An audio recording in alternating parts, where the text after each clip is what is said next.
وعلیکم السلام ورحمۃ اللہ وبرکاتہ۔ توبہ کے ذریعے انسان ہر قسم کا گناہ معاف کروا سکتا ہے۔ شرک بھی معاف ہو جاتا ہے، کفر بھی معاف ہو جاتا ہے، ارتداد بھی معاف ہو جاتا ہے، یعنی کہ ہر قسم کا بڑے سے بڑا گناہ توبہ کے ذریعے معاف ہو جاتا ہے۔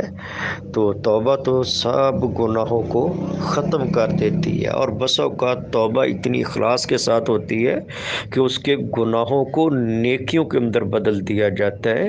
تو اس توبہ تو تمام قسم کے گناہ، وہ شرک مشرک بھی اگر توبہ کر لے اس کی بھی توبہ معاف ہے، وہ ایک کافر توبہ کر لے اس کی توبہ سے بھی ساری زندگی گناہ معاف ہو جائیں گے۔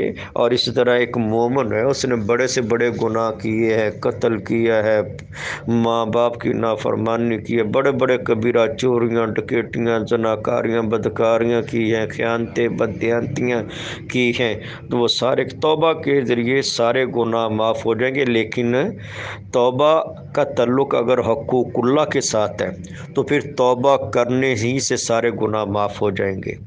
اگر ان جرائم کا تعلق بندوں کے ساتھ ہے تو اگر بندوں کے دینے والی چیزیں ہیں تو ان کو دی جائیں گی، توبہ کے ساتھ ساتھ حق والوں کا حق دیا جائے گا۔ اگر کسی کی تذلیل کی ہے، کسی کی اہانت کی ہے، کسی کی بے عزتی کی ہے، ان سے معذرت کی جائے گی، یعنی کہ حقوق اللہ وہ توبہ کے ساتھ ساتھ ادا کرنے پڑیں گے، وہ ادا کیے بغیر جان نہیں چھوٹے گی۔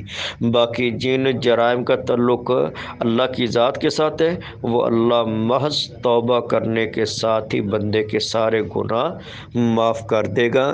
جن کا تعلق بندوں کے ساتھ ہے وہ بندوں کو حقوق دینے پڑیں گے، ان سے اپنے اگر حقوق معاف کروانے پڑیں گے یا حق دے کر ان کو راضی کرنا پڑے گا یا ان سے معاف کروا کر راضی کرنا پڑے گا، اس کے بغیر اللہ سبحانہ و تعالیٰ کے ہاں جو ہمیں قانون دیا گیا اس کے اندر اس کی نجات نہیں ہے۔ ھذا ما عندی واللہ اعلم بالصواب۔